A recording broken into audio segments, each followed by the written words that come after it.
നമസ്കാരം. ഫുക്രിയിലേക്ക് സ്വാഗതം. പഞ്ചാബ് അവസാനം തോൽവികളുടെ ശ്രേണി അവരങ്ങ് അവസാനിപ്പിച്ചു. അതങ്ങ് മുറിച്ചു കളഞ്ഞു. 6 തുടർ തോൽവികളെ തുടർന്ന് 7ാമത്തെ മത്സരത്തിൽ ഒരു 7ാം വരവ് എന്ന നിലയിൽ അവർ വിജയിച്ചിരിക്കുന്നു. അവർ ലക്നൗ സൂപ്പർ ജയൻസിനെ 2 ഓവർ ബാക്കി നിൽക്കെ 7 വിക്കറ്റിന് തകർത്തു. അവരുടെ ക്യാപ്റ്റൻ ശ്രേയസ് അയ്യർ 101 റണ്ണുമായി പുറത്താകാതെ നിന്നു. അവരുടെ ഓപ്പണർ പ്രഭ്സിമ്രൻ സിംഗ് അർദ്ധ സെഞ്ചുറി അടിച്ചു. ഇവർ രണ്ടുപേരും കൂടി, ശ്രേയസ് അയ്യരും പ്രഭ്സിമ്രനും കൂടി സെഞ്ചുറി പാർട്ട്ണർഷിപ്പ് ഉണ്ടാക്കി.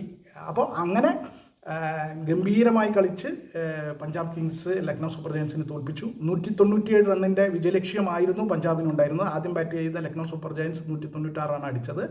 197 റൺസിൻ്റെ വിജയലക്ഷ്യം 18 ഓവറിൽ തകർത്ത്. 2 ഓവർ ബാക്കി നിൽക്കെ 3 വിക്കറ്റ് മാത്രം നഷ്ടപ്പെടുത്തി ശ്രേയസ് അയ്യരും കൂട്ടരും വിജയിച്ചു. ശ്രേയസ് അയ്യർ അതിഗംഭീരമായി കളിച്ചു. 101 റണ്ണുമായി അദ്ദേഹം പുറത്താകാതെ നിന്നു. എന്തായാലും ശ്രേയസ് അയ്യർക്കും പഞ്ചാബ് കിങ്സ് 11 പുതിയ ഒരു ഉണർവ് നൽകിക്കൊണ്ട് തുടർച്ചയായ 6 തോൽവികൾക്ക് ശേഷം അവർ ജയിച്ചു. അങ്ങനെ അവരുടെ IPL പോയിന്റ് പട്ടികയിൽ 15 പോയിൻ്റായിട്ട് നിൽക്കുകയാണ്. ഇന്നത്തെ കളികളിൽ കൂടി ആശ്രയിച്ചിരിക്കും അവരുടെ പ്ലേ ഓഫ് സാധ്യതകൾ. ഇന്ന് രാജസ്ഥാൻ ജയിച്ചാൽ അവരുടെ സാധ്യത മങ്ങി.